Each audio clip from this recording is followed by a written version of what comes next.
Hey everyone, Michael Park here for CreativeCow.net, excited to bring you another magical tutorial involving Particular 2.0. Wait, did somebody say magical? Well, that's exactly what this project is. After watching this tutorial, you'll be ready to deal with any dark magicians that come your way. So let's go ahead and get started. The first thing we need to do is import the footage for the project file. So in the project window, double-click and navigate to this projects folder. Let's import this movie footage called Aaron Tutorial. This is footage I took outside my house of my next door neighbor Aaron. If Emma Watson ever needs a break, you movie producers now know who to call. The first thing I want to do is to drag this and put it into a new composition.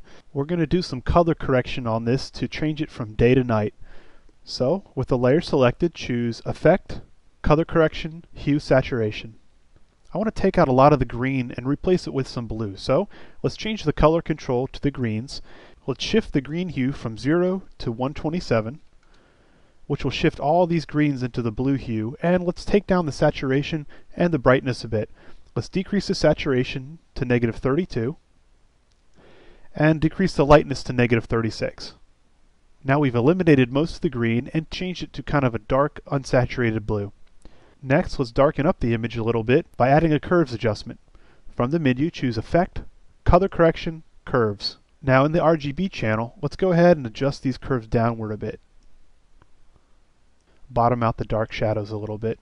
There, now we have a nice contrasted image. But we're not done yet. Let's add a CC toner effect to this to really shift it into the dark blue. From the menu, choose Effect, Color Correction, CC Toner. Let's change the midtones to kind of a middle blue. Let's use an RGB value of 70, 90, 127. And let's change the blend with original from 0 to 40%. Already the day is really turning into night. If we turn these functions off, you can really see how magical 3 small adjustments can be. The next thing I want to do is darken up all around Erin, but leave her bright. This will give the effect that the glow from her wand tip is illuminating her while leaving everything else around it in shadow. So, in order to do that, we need to add an adjustment layer and mask out the portions we want to leave unaffected. So, from the menu, choose Layer, New, Adjustment Layer. And let's rename this adjustment layer CC Darken Mask. And let's grab the pen tool and let's draw an ellipse around Aaron. Make whatever adjustments you think is necessary. I think I want to pull this over a little bit just to make it fit around her nicely. Alright, now hit F to bring up the mask's feathering, and let's feather this out 300 pixels. Also, let's change this from add to subtract. Now everything inside the mask will remain unaffected, while everything outside will be affected by whatever effects we add to this adjustment layer. Let's go ahead and add a curves effect by choosing Effect, Color Correction, Curves. I really want to darken this up significantly, so in the RGB channel, let's adjust the curve downward. Hit T to bring up the opacity, and let's decrease the opacity of this adjustment layer to 80%. Alright, it's dark, but it's still not dark enough. In the next step, we're going to be adding a lot of brightness back into this, so I really want this to be a dark image. But I want to do an overall darkness adjustment, not just on the masked area, so let's create a new adjustment layer. From the menu, choose Layer, New, Adjustment Layer. Let's name this CC, and from the menu, choose Effect, Color Correction, Curves. Once again, let's darken this up a bit by dragging the curve downward in the RGB channel. There we go. I know what you're thinking, it's almost black. Just bear with me, it'll all work out, I promise. Back in the project menu, let's rename this Aaron Tutorial Pre-Comp. Now let's take the pre-comp and drop it into a new composition. I also want to take the original footage and drop it into this composition because we're going to be tracking the wand tip, and it's going to be a lot easier to track it on the original layer than it is on the color corrected layer. So let's go ahead and take care of that now. I'm going to track the tip with a new null object. So from the menu, choose Layer, New, Null Object, and let's rename the layer Wand Tip Track. Let's make it a 3D layer and hit P to bring up its position. Now making sure you're on frame 0, let's zoom in and start tracking our tip. Move the null object in the X and Y direction until it's on the very tip of our wand. Now, I wish there was an easier, more automated way to do this, but unfortunately, given the fact that we don't have a lot of contrast in the background, and the fact that our wand is really the same color as the tree in the background, we're actually going to have to do this manually. Add to that the fact we have motion blur, and this is impossible to get an accurate track automatically in After Effects. Let's hit the stopwatch to set a keyframe for its position, and let's hit page down a few times to scrub down to frame 3. Next, let's just go ahead and adjust our null object over to track the tip. What I like to do is to page down a few times, make the adjustment, and then see if the automatic interpolation works for the movement. If not, split the difference of your keyframes and adjust, and keep doing that until you've tracked the entire wand tip. Now obviously you don't want to sit here and watch me track this entire piece of footage, so I'm going to pause the recording and come back once I've tracked the entire length of the clip. Alright, now we've got the tip tracked. For those of you who might be a little motivationally challenged, I've included a project file where the wand tip has been tracked but nothing else has been done. That way, if you don't have the time to track it yourself, or if you're just plain lazy like me, you can go ahead and follow along with the next steps without having to go through the tedious process of tracking the wand tip manually. I've called that project file tracked tip, so if you want to follow us from here, go ahead and open up that project file now, and let's move on to the wand particles. Now that we have our wand tip tracked, we no longer need this original layer, so we can delete it from the composition. The next thing I want to do is create a path for our particles, so let's go back to frame 0. And let's choose Layer, New, Light, and I'm going to call this Motion Path 1. Now this name is significant to particular because we're going to use it as a pathway for the particles to follow. I'm going to change the color to a light blue and click OK. Now you want to make sure that the start position of your motion path is the same as your wand tip on your first frame. So let's hit P to bring up the position of the motion path. Let's go down here to the wand tip track and copy over the settings. 564 in the X, 317 in the Y, and 0 in the Z. Now our motion path should be lined up exactly with our wand tip. The next thing I want to do is scrub down in the timeline 4 frames, and I'm going to zoom out of the composition. So I've got some more space on the left hand side here. I want to set a keyframe and then move that keyframe back to frame 0. Next, I want to take our motion path and move it in the X direction pretty far out of the composition and move it up a little bit, kind of the direction that Aaron is pointing. Let's zoom in here a little bit so we can see what's going on frame by frame. Now in the middle here, I want to just add a little bit of a wave to this path. So we're going to deflect it up a little bit, maybe move this down a hair, and then move this back up. Now you see how light travels along our motion path over 5 frames. We don't need it to go anywhere else for the remainder of the composition because it's out of frame and out of mind. Now we're ready to add some particle streams to create our wand effects. Let's zoom back in, and from the menu let's choose Layer, New, Solid, and we'll call this Core. Make sure it's comp size, and we'll select a light blue color and click OK. To this solid let's add Effect, Trap Code, Particular. Let's go back to frame 0 and roll down our emitter settings. The first thing I want to do is tie our X, Y, and Z position of our emitter to the X, Y, Z position of our wand tip track. That way our particles will always emit from our wand tip. So let's Alt-click the stopwatch on position X, Y as well as position Z. Let's give ourselves a little more room to see what's going on. I'm going to drop this below the wand tip track because it'll be easier to pick whip. And what I want to do is pick whip the position X, Y to the position of the wand tip track. That'll give us the X and the Y. Then I want to pick whip the position Z to just the Z element of the position of the wand tip track. As you can see, it does the transition position 2, which in After Effects you know is the Z position.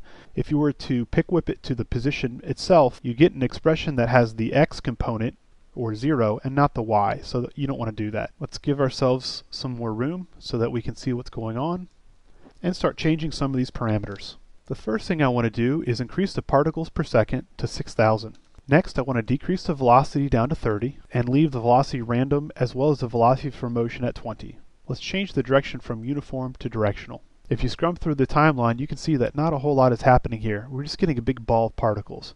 That's because we need to tell Particular to send these particles along the motion path. So let's twirl down here to the physics and under Air, change motion path off to motion path 1. Now you can see the particles are going along our path. But since they're going at such a high rate, you're getting kind of a linear look right here, and we want this to be a nice smooth curve. So let's change it to motion path 1 high quality or HQ. Now you can see it smoothed out the path a little bit. This isn't going to be a major problem because we're going to add a lot of turbulence and other stuff to this, but I just wanted to show you the feature of high quality for motion path and what it does. Now we're going to use a custom particle for this stream, and we're going to generate that ourselves. So let's go ahead and do that by choosing Composition, New Composition. Let's call our composition Lightning and change the width to 300 pixels and the height to 100 pixels. We can change the duration to 1 second long because we really don't need this to be too long. Next to this composition, let's add Layer, New, Solid, and we'll call this Solid Lightning. Make sure it's comp size, and make sure the color is set to black. To this layer, let's add Effect, Generate, Advanced Lightning. Now the reason I'm using a lightning particle for this is I want it to be kind of streaky and organic looking, and I think this achieves the effect nicely and also gives us another reason to use the lightning effect. Let's zoom in here so we can see what we're doing a little bit easier. Let's change the lightning type from direction to two-way strike. This way we have two separate points that the lightning will emit from, and we can stretch these to the ends of our composition. This looks okay, but I really don't want this big of a glow, and I certainly don't want it blue. So let's twirl down the glow settings and change the glow radius from 50 to 8, and then change the glow color to white. I also want the lightning to evolve or change over time, so let's alt-click the conductivity state and type time times 360. Now if you scrub through the timeline, you can see that our lightning changes its shape, and this will help give us a more organic look to our wand stream. Let's go back to our mid composition, and let's drop our lightning pre-comp in. Let's go back to our core settings, and come down to the particle rollout, and change the particle type from sphere to sprite color eyes. We can turn off the visibility of our lightning pre-comp because we don't need to see it. Next, let's go down to the texture and change it from none to lightning, and change the time sampling from current time to random still frame. Our particles are looking a little too small, so let's take care of that. Let's increase the size from 5 to 60. Now we can really see them, but I don't want them to be white. Let's change the color. Let's give them an RGB value of 214, 254, 255. Next, let's change the transfer mode to add so that when they overlap, they'll give us a nice white color, but the edges will still be blue, especially once we blur them out. If you recall, these particles aren't on very long, so we really don't need the life to be 3 seconds long. We can trim that down to something fairly small like 0.3, just long enough for them to get off screen. Another thing you may notice is the wand stream starts out pretty thick at the tip. We don't really want that. We want it a little smaller, so let's change the size over life to take care of that. Come down here to the size over life settings and twirl that down. Let's give ourselves a little more room, and let's create a curve that starts fairly low at the start and then ramps its way up over life. Now I know what you're saying. This effect isn't exactly knocking your socks off yet, but bear with me. Let's go down to the physics settings and let's create a little turbulence. Twirl down the air settings and let's come down to the turbulence field. Let's change the effect position from 0 to 160. Not much happened yet, and that's because our fade-in time is set to a half second and our particles are off screen by then. Let's reduce the fade-in time from 0.5 to 0.01. Now that's more like it. If you play through the timeline, you can see the particles are moving, just not a lot. There's a couple different things that we can do to change this. The first thing we can do is change the evolution speed, which is this parameter right here. If we increase this, the wand stream will evolve faster over time. I'm going to set that back down to where it was at 50. The way I want to control speed is to use an expression on the X offset.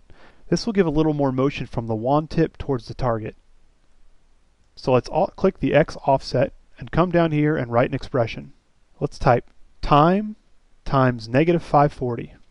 Now when you scrub through the timeline, you can see the wand effect going towards the target, which is exactly what we want. It's looking pretty good, but I want a little more variation to the turbulence, so let's go back up to the turbulence, alt-click the effect position stopwatch, and type wiggle 3 times a second for 40 pixels.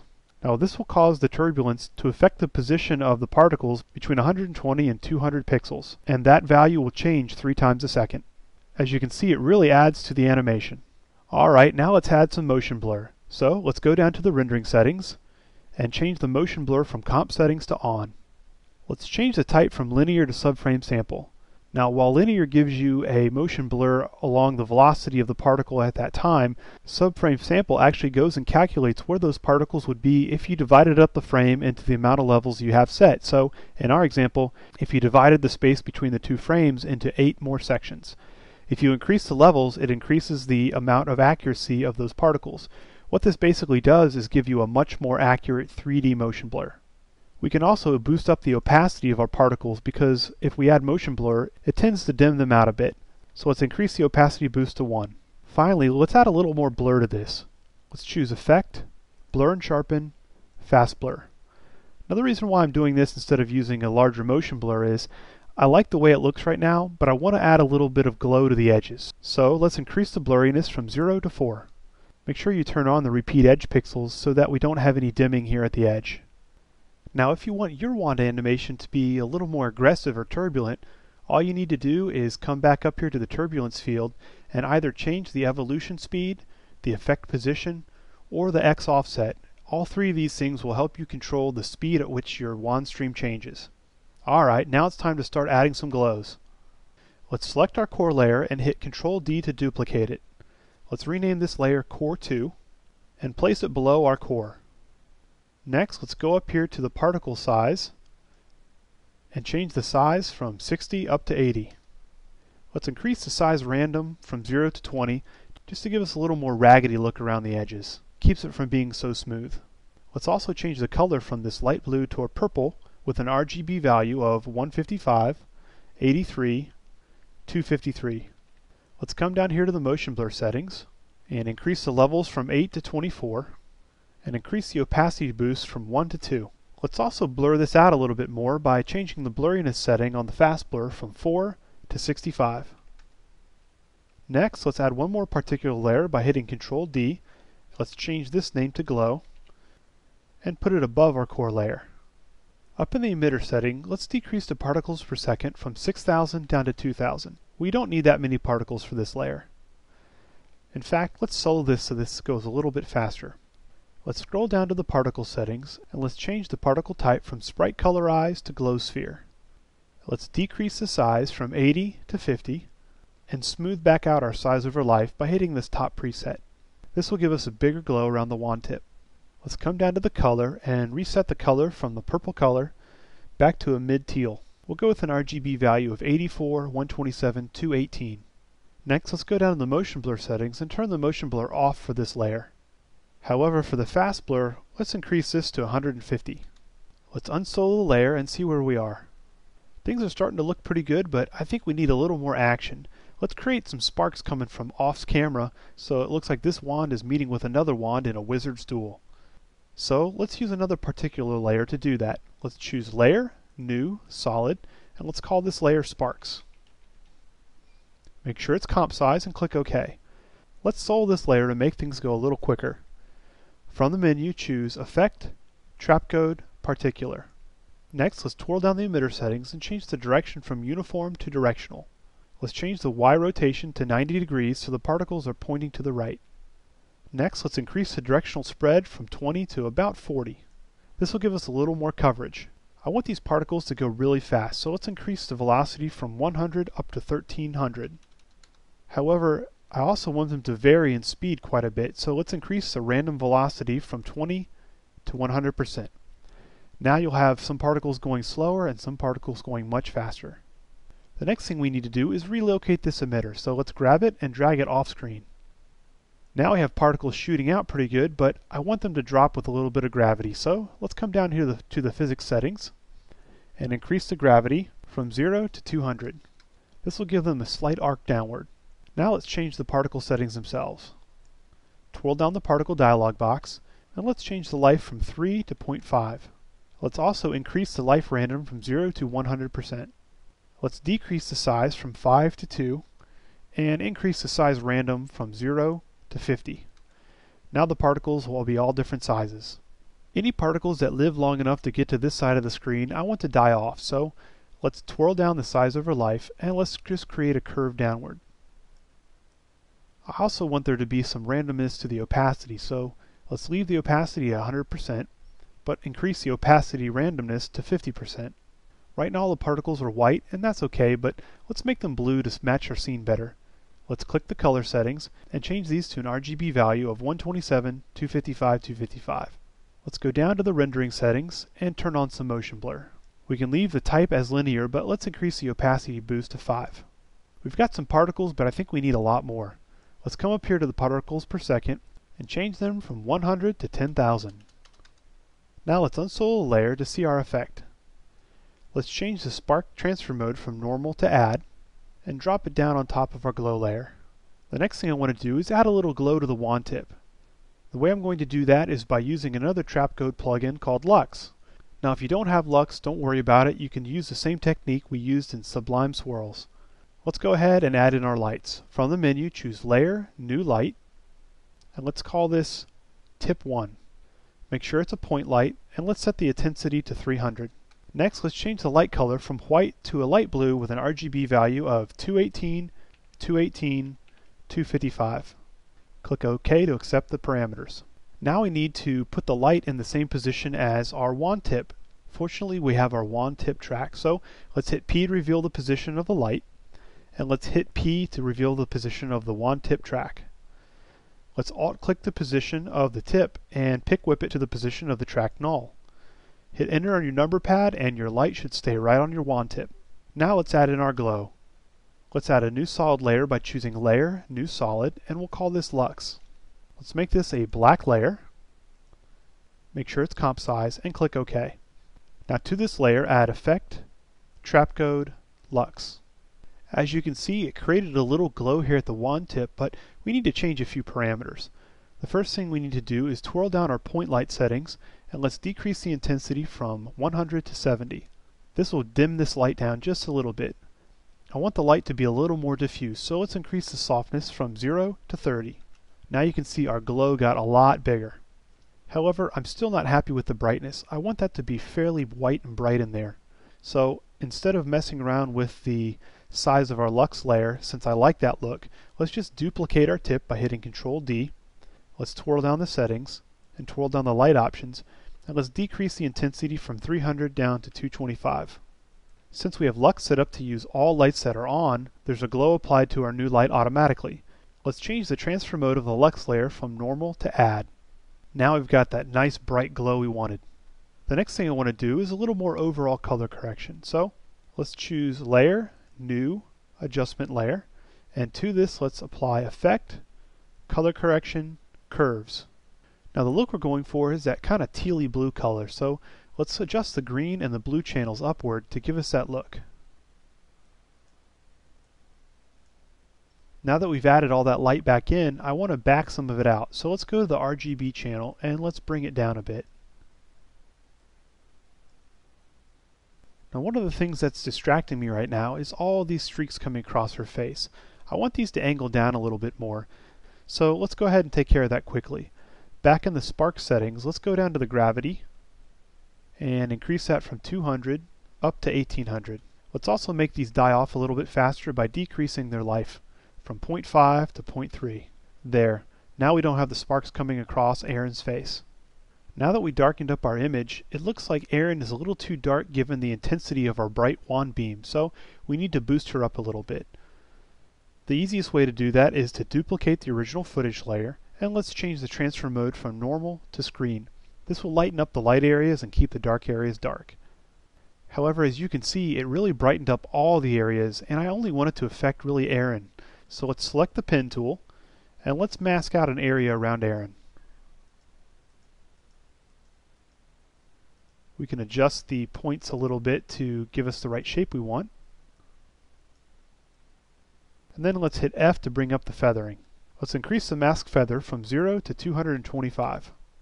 Alright, I'm quite happy with the look of our composition now, except for one thing. With magic this powerful, you're going to have some camera shake, aren't you? I think we are, so let's go ahead and add some camera shake. Back in the project window, let's grab our mid comp and drop it into a new composition. Let's rename this composition Final Comp. Now we don't really need to add a camera to get camera shake in this scene. We can get away with wiggling the position of our composition. So let's select our composition and hit P to reveal its position. Let's alt-click the stopwatch and type wiggle 3 times a second for 60 pixels. Now our composition will wiggle 3 times a second up to 60 pixels in the up, down, left, or right direction. The problem we have, as you can see, is we have these black edges around. Now we're going to take care of this 2 ways. The first thing we're going to do is hit S to reveal its scale and scale it up to 110%. Now that should take care of most of the problem with this going out of frame. However, just in case, let's add a little insurance by choosing Effect, Stylize, Motion Tile.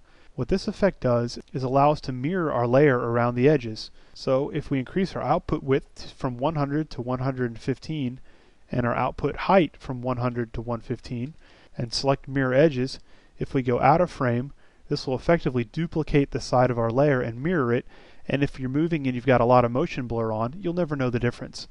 Speaking of motion blur, let's go ahead and turn that on by selecting the motion blur option in the timeline and also turning on the overall motion blur for the composition.